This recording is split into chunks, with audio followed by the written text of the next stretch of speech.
효과가 확인된 것은 더욱 강화하고 시장의 기대를 넘는 부분은 조정하는 것이 정책의 기본입니다. 투자, 소비 등 내수와 민생활력을 높이면서 대내외 리스크를 관리하는 것이 최우선 책무라고 생각을 합니다.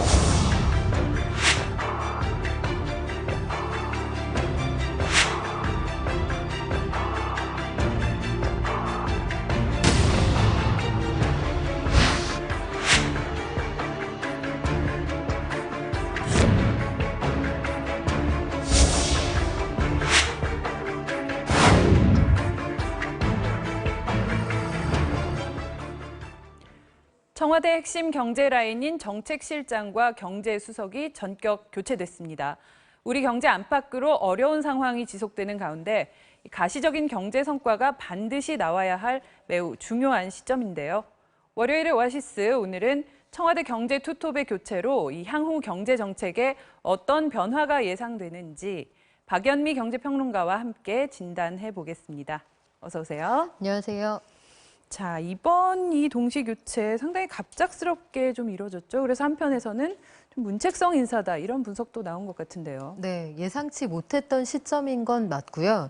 문책은 아닌데 새로 들어오는 팀이 국민이 체감하는 성과를 내도록 하겠다. 이게 청와대의 설명이거든요. 근데 뒤집어서 얘기를 하면 기존의 팀은 체감할 수도 없었고 성과도 내지 못했다고 해석할 여지가 있는 거죠.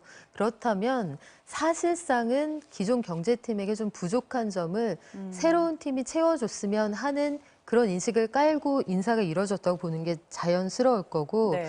이게 문재인 대통령 입장에서는 조직 안팎에 주는 메시지가 있을 겁니다. 일단 조직 밖으로는 현재의 경제 상황을 아주 엄중하게 보고 있다. 네. 전쟁에 준하는 상황으로 보고 있다는 거예요. 전쟁에 준하는 상황의 경제 상황 속에서 잘하고 있으면 장수를 바꿀 이유가 없겠죠. 네. 그리고 또 한 가지 그 내부적으로는 지금까지와는 달리 정말로 이제는 그 총선 준비 체제로 들어가야 한다는 메시지를 정확하게 주고 있는 것 같습니다. 네.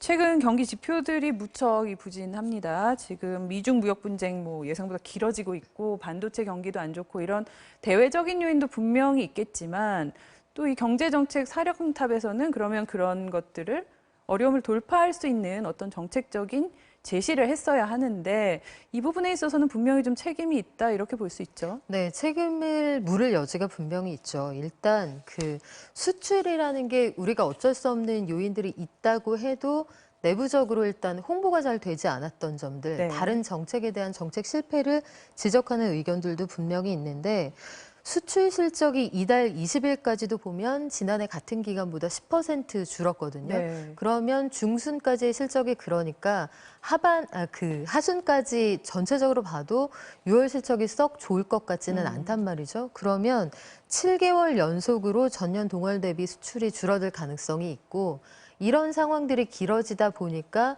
경기에 대한 인식이 좋지 않습니다. 네. 경기 동행지수라고 해서 지금의 경기를 판단하는 요 지수, 여기에는 대표적으로 시멘트가 얼마나 쓰이느냐, 전력을 얼마나 사용하느냐 등등이 포함이 되거든요. 이것도 좋지 않고 적어도 반년 뒤를 내다보는 경기 선행지수라는 게 있는데 이건 기계나 재고 같은 것들을 얼마나 수주했느냐 이런 것들을 통해서 따집니다. 근데 그것도 좋지 않아요. 이렇게 동반 하락했던 게 11개월 연속 이어졌거든요. 그러니까 지난달에 잠깐 멈췄는데 이번 달 지표가 나와 봐야 앞으로의 방향성을 가늠할 수 있는 상황이고 네. 전체적으로 보면 고용도 양은 늘었는데 품질이 좋지 않다 이런 박한 평가를 받고 있어서 네. 경제팀에게 아마 문재인 대통령이 만족하기는 어려운 상황이었을 겁니다. 네. 자, 이 새로운 경제사령탑의 면면을 좀 자세히 살펴보죠. 이 신임 김상조 정책실장, 공정거래위원장이기도 했지만 워낙에 이 공정거래 분야에서는 상징적인 인물 아닙니까? 좀 어떻게 평가를 하십니까? 네, 62년생이고요. 대표적으로 진보 성향의 경제학자로 불렸던 분입니다. 소위 이번 정부의 경제 정책의 밑그림을 그렸다 이렇게 네. 말해도 과언이 아니고 참여연대 재벌개혁감시단장을 통해서 이제 재벌 저승사자다. 네. 기업들과 대척점에 있다. 이런 평가를 받았던 분이고요. 시민단체에서 오랫동안 명성을 쌓아왔기 때문에 네. 사실은 당초에 공정위원장으로 처음 임명되었을 때에도 걱정들이 많았어요. 그런데 2년 동안 공정위원장을 지내고 난 김상조에 대한 평가는 기업들과 그래도 어느 정도 대화가 된다. 지나치게 척을 지지 않는다. 이런 평가를 받으면서 청와대로 옮겨가게 됐습니다. 네. 또 이 이호승 신임 경제수석은 기획재정부 1차관을 맡고 있었는데 정통 경제 관료 출신이다. 뭐 이렇게 볼 수 있는 거죠. 좀 안팎의 평은 어떻습니까? 그렇습니다. 65년생이고요. 김상조 신임 정책실장과 서울대 경제학과 동문이고요.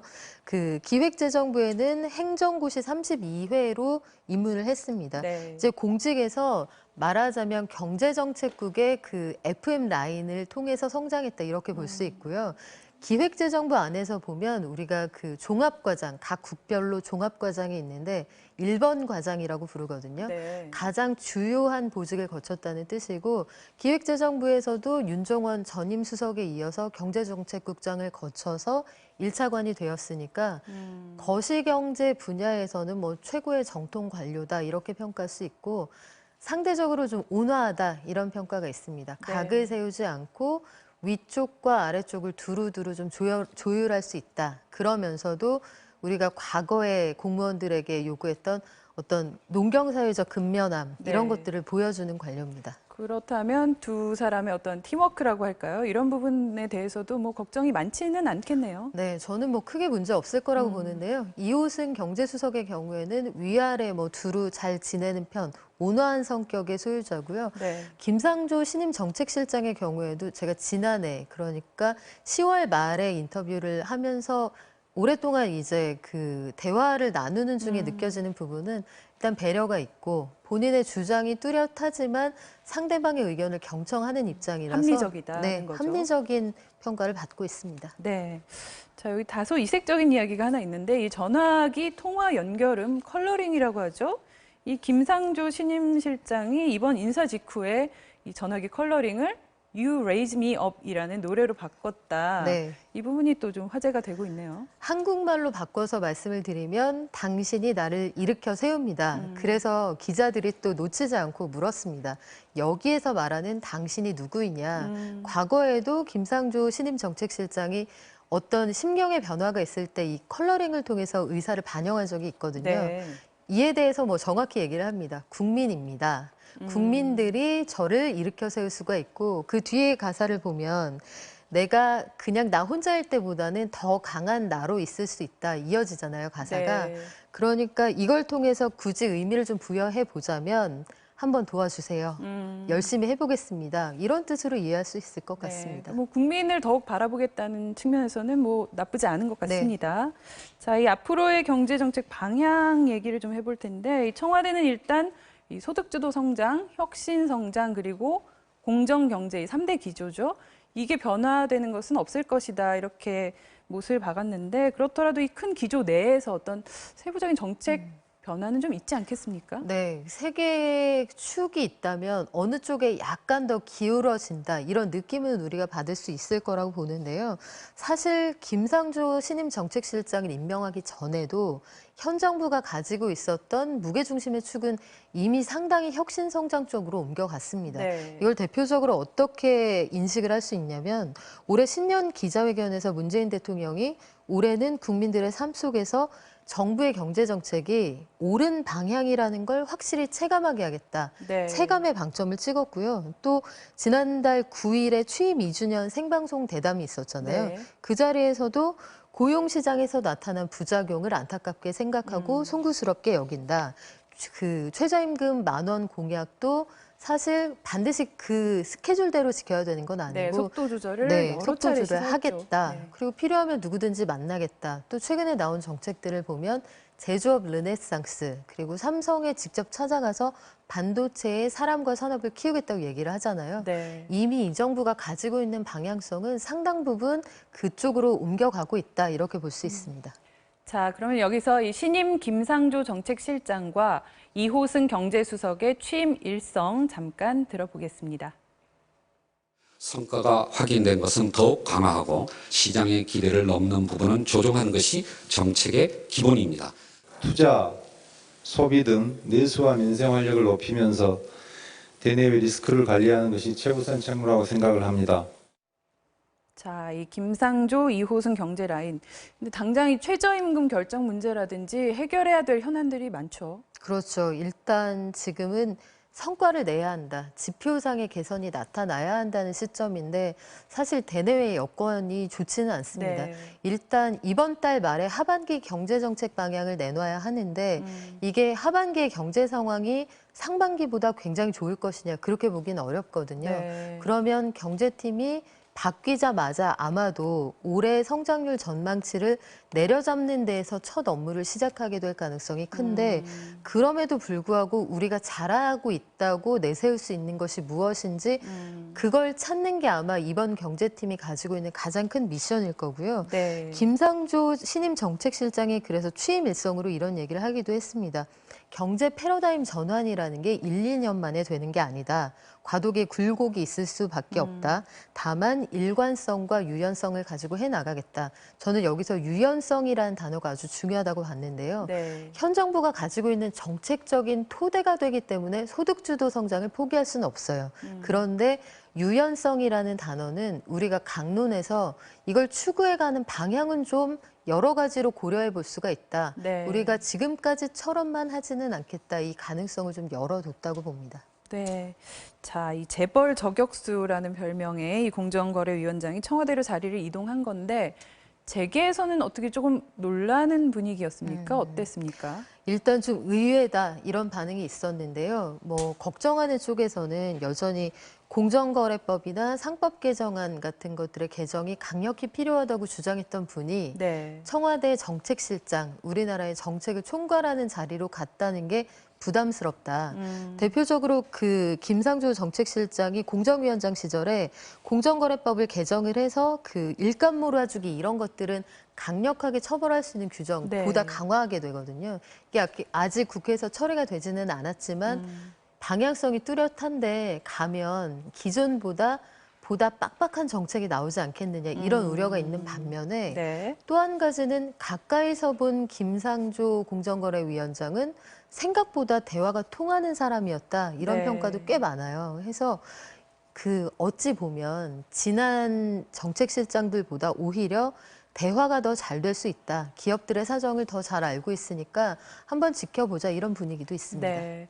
또 이 김상조 실장이 대한민국의 경제 컨트롤 타워는 홍남기 부총리다 이렇게 또 힘줘서 강조한 것도 좀 흥미로운 부분이죠. 네, 약간 몸을 낮추면서 사실은 그동안 좀 손상됐다는 평가를 받았던 홍남기 부총리의 리더십을 좀 보수해주는 저는 그런 느낌이 있었는데 네. 최근 들어서 홍남기 부총리는 안 보인다는 평가가 꽤 많았습니다. 네. 뭐 지난 정부에서도 그 지난 부총리 네네. 김동연 부총리 시절에도 부총리는 안 보인다 이런 얘기가 좀 있었는데 이게 지난번보다 더하다는 평가가 최근에 있거든요. 네. 그리고 재정 건전성을 논의하는 자리에서도 말하자면 대통령이 그 경제부총리를 다소 면박하는 듯한 분위기가 연출됐다.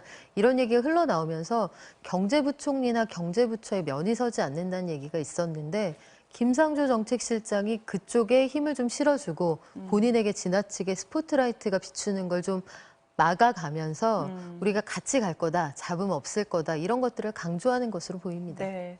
자, 이 자리도 중요한 자리인데 이 후임 공정거래위원장으로는 누가 거론되고 있습니까? 후임 공정거래위원장은 일단 그 공정경제 관련해서 대표학자로 꼽히는 그 최정표 한국개발연구원장 그리고 김은미 국민권익위원회 중앙행정심판위원회 상임위원 네. 또 김남근 민변 부회장 등등 여러분들이 거론이 돼요. 네. 내부 승진 대상자로는 지철호 부위원장 등이 거론이 되는데 네. 앞서 세 분하고 그 지철호 부위원장은 일단 좀 결이 다른데 앞서 세 분은 시민단체 혹은 외곽에서 예. 이름을 알리고 경력을 쌓아왔던 분들이고요. 그리고 상대적으로 김상조 정책실장 못지않은 강성 재벌개혁 론자들로 꼽힙니다. 반면에 이 지철호 부위원장의 경우에는 네. 내부 승진의 케이스이고 뭐 특별히 잡음이 없을 것으로 보여서 글쎄요. 지금 유력하다는 분들의 이름이 하나하나 별도로 거론이 되고 네. 있는데 만약에 이제 제가 인사를 한다면 인사라는 건 방이 붙어봐야 알겠지만 공정위원장 출신이 정책실장으로 간 것 자체가 기업들에게 일정 부분 부담이 될 수 있거든요. 네. 그렇다면 후임 공정위원장은 내부에서 발탁을 하는 순서로 약간 그림을 그렇게 맞출 가능성도 있다는 생각이 듭니다. 네. 자, 마지막으로 이 청와대에서 나온 분들, 김수현 전 실장, 윤종원 전 수석, 이분들의 앞으로의 행보에 대해서도 좀 나온 얘기들이 있습니까? 짧게 좀 정리해 주시죠. 네, 새로운 쓰임이 있을 거란 얘기가 나오는데 김수현 전 정책실장이 국토부 장관으로 갈 수 있다. 뭐 네. 이런 얘기도 나옵니다. 내년 총선 대비해서 개각이 있을 테니까요. 근데 이거 좀 자연스러운 그림은 아닌 것 같고요. 네.